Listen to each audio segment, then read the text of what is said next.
السلام علیکم ورحمۃ اللہ وبرکاتہ۔ تو کیسے ہیں آپ سب لوگ؟ امید ٹھیک ٹھاک ہوں گے، خیریت سے ہوں گے، مزے میں ہوں گے۔ تو آپ دیکھ رہے ہیں یوٹیوب چینل اسلامک پرسکرپشن۔ میرا نام ہے سید محمد علی حمزہ، اور آج کی ویڈیو کا جو ٹاپک ہے وہ یہ ہے کہ نماز میں ہم ہاتھ کہاں باندھیں، کیونکہ قرآن و حدیث کی روشنی میں جو حکم آتا ہے ہاتھ باندھنے کا وہ صدری لکھا ہوا ہے وہاں پہ۔ صدری مطلب سینہ، سینے پہ ہاتھ باندھنے چاہیے، کیونکہ کچھ علماء کرام کہتے ہیں سینے پہ باندھیں، کچھ ناف کے نیچے باندھتے ہیں اور کہتے ہیں کہ ناف کے نیچے باندھنے چاہیے یا ناف پہ باندھنے چاہیے۔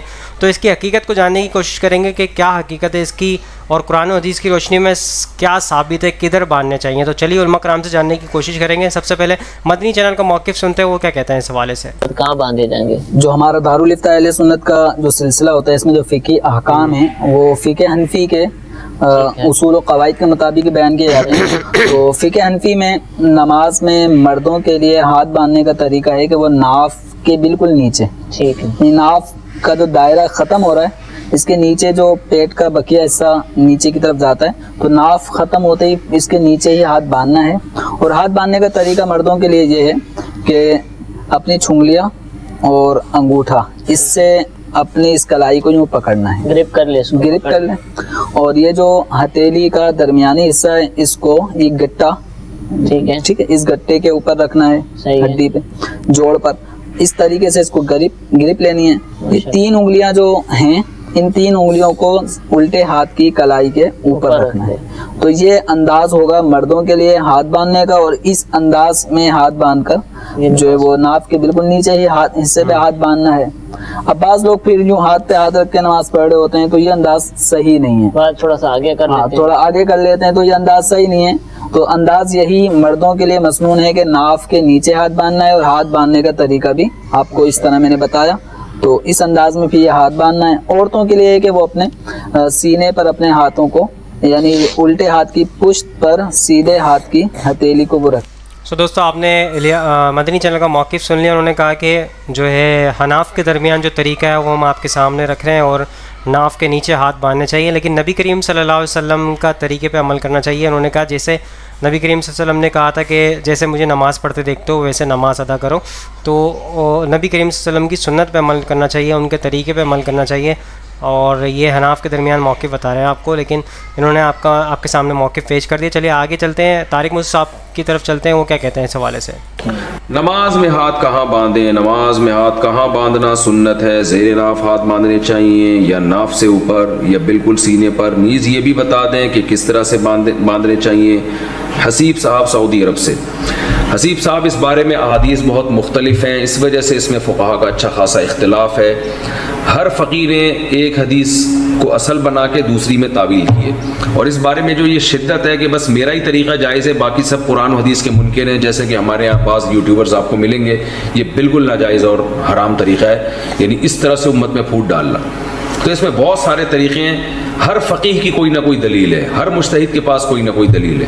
تو اس بارے میں جو امام حنیفہ کا موقف اور فقہ حنفیہ کا موقف ہے وہ یہ ہے کہ ناف کے اوپر ہاتھ رکھے جائیں، دایاں ہاتھ بائیں ہاتھ کے اوپر، اور ان دونوں انگلیوں سے ایسے چھلا بنا کے یہ تین انگلیاں سامنے رکھی جائیں۔ تو یہ طریقہ امام ابو حنیفہ کے نزدیک اور ان کے فالوورز کے نزدیک زیادہ بہتر ہے۔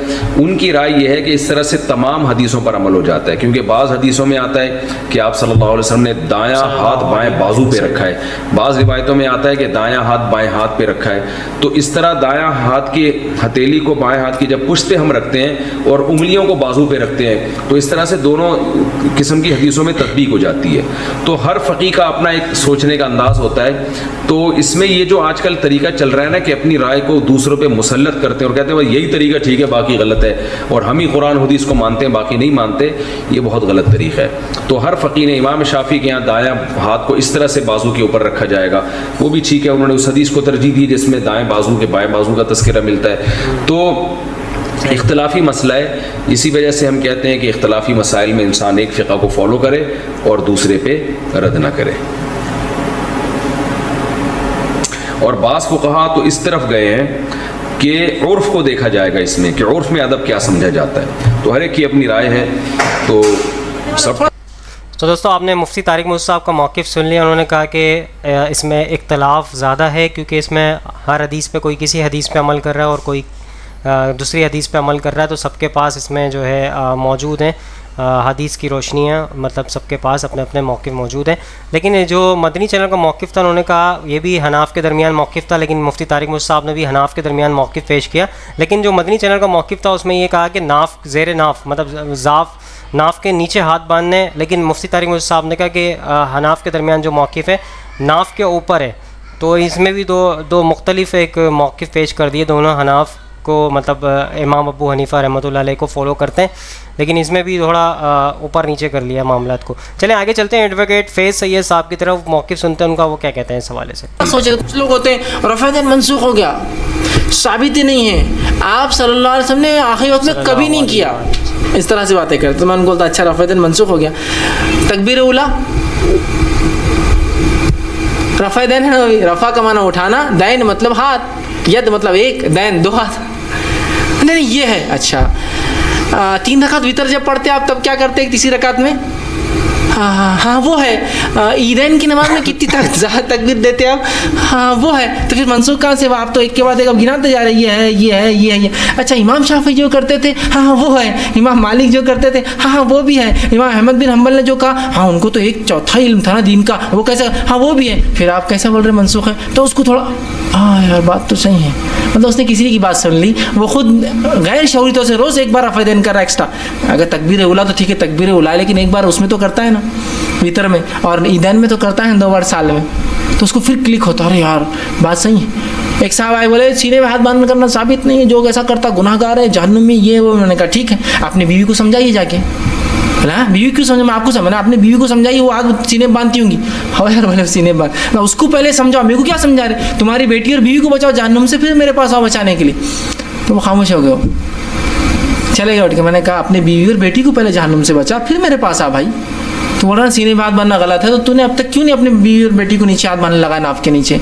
تو خاموش ہو کے چلے گئے. پھر بات سمجھ رہے آپ؟ تو لا علمی ہوتی تو کبھی کیا کرنا، تھوڑا سا ان کو اپنا بھی حال بتا دینا کہ بھائی اگر ہلانا چیل اڑی بھینس اڑی ہے تو تم بھی تو ایک بار اڑاتے، کیا اڑاتے بولنا ایک بار.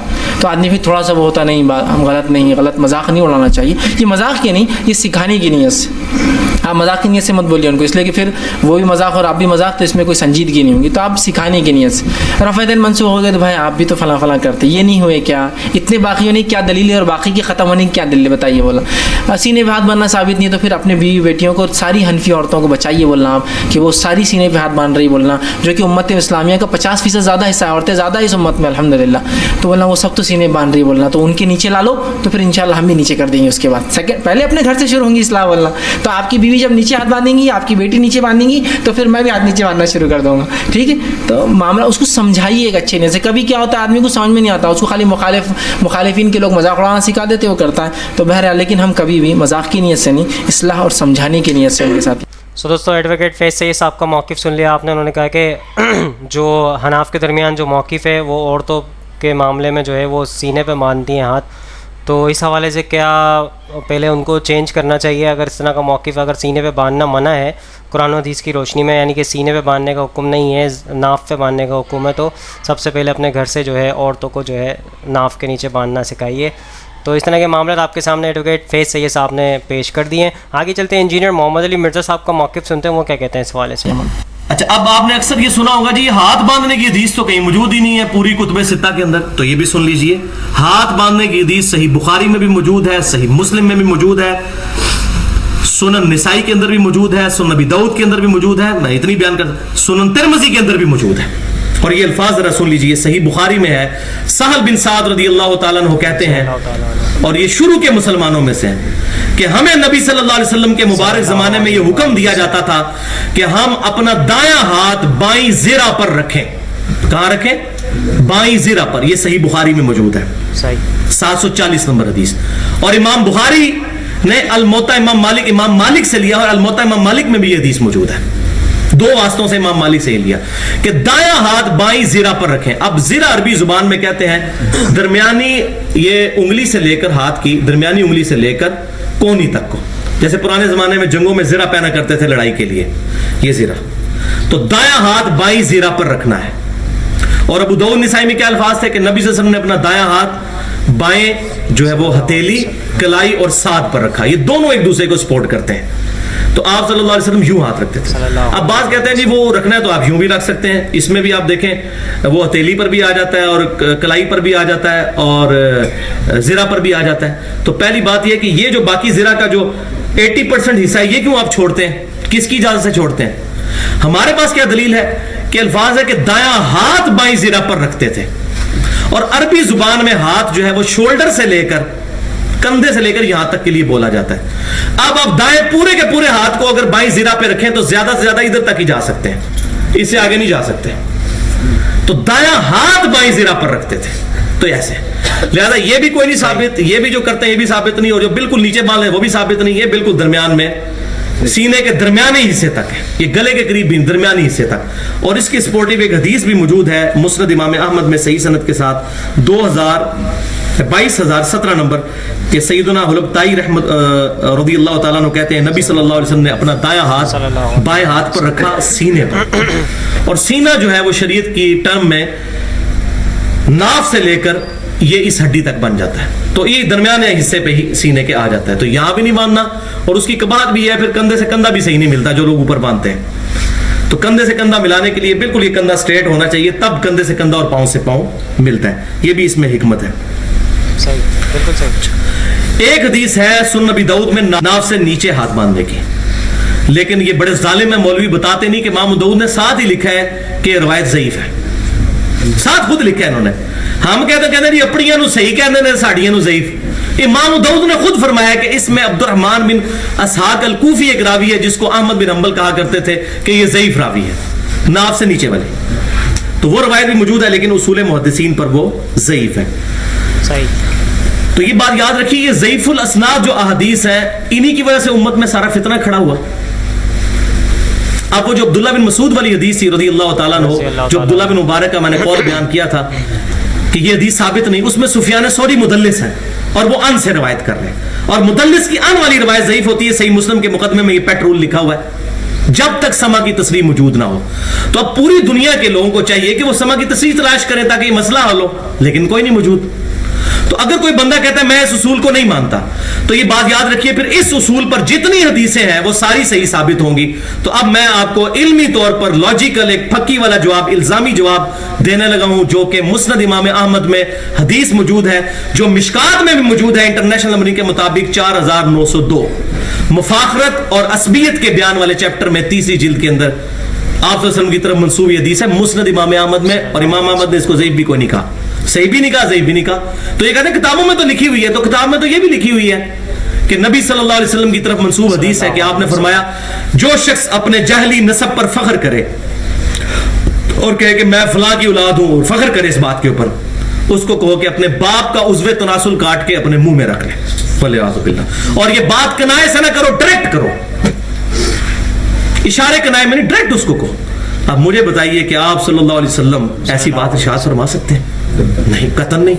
وَإِنَّكَ لَعَلَىٰ خُلُقٍ عَظِيمٍ, آپ تو اخلاق کے بلند ترین درجے پر فائز ہے. اور بخاری اور مسلم کی متفق علیہ حدیث ہے, آپ صلی اللہ علیہ وسلم میں کنواری لڑکیوں سے زیادہ شرم و حیا تھی. بالکل. دیکھیں بخاری مسلم کیا کہہ رہی ہے اور یہ کیا مسند امام احمد. تو اب یہ روایت موجود ہے, لیکن اس روایت میں حسن بصری مدلس ہیں اور ان سے روایت کر رہے ہیں. سفیان ثوری سے بھی بہت بڑے امام حسن بصری تابعی, 70 صحابہ کی صحبت کرنے والے, انہوں نے تدلیس کی ہے, انہوں نے سما کی تصریح کوئی نہیں کی کہ میں نے کس سے روایت سنی. لہذا اصول محدثین پر یہ حدیث ضعیف ہے. سو دوستوں سارے علماء کرام کو موقف آپ کے سامنے پیش کر دیا کہ نماز میں ہاتھ کہاں باندھنے چاہیے. تو قرآن و حدیث کی روشنی میں جو انجینئر صاحب نے موقف پیش کیا, انہوں نے کہا کہ جو ہے ناف کے اوپر باندھنے کی, جو ناف کے نیچے باندھنے کی جو حدیث ہے وہ ضعیف ہے, کیونکہ وہ اس میں جو ہے مدلس جو ہے ان سے روایت کر رہا ہے. تو اس طرح کے معاملات میں تو وہ جو حدیث ہے وہ جو ہے ضعیف ہے. تو آئی ہوپ آج کی ویڈیو آپ کو سمجھ آئی ہوگی, پسند آئی ہوگی. اس ویڈیو کو زیادہ سے زیادہ لوگوں تک شیئر کریں تاکہ حق بات لوگوں تک پہنچے, آپ بھی صدقے جارے میں شامل ہو جائیں. انشاءاللہ نئی ویڈیو میں ملاقات ہوگی. یہاں پہ دیجیے اجازت, دعا میں یاد رکھیے گا, اپنا خیال رکھیے گا. اللہ حافظ, فی امان اللہ. اے خدا جس نے کی جستجو مل گیا سب کا تو رہنما.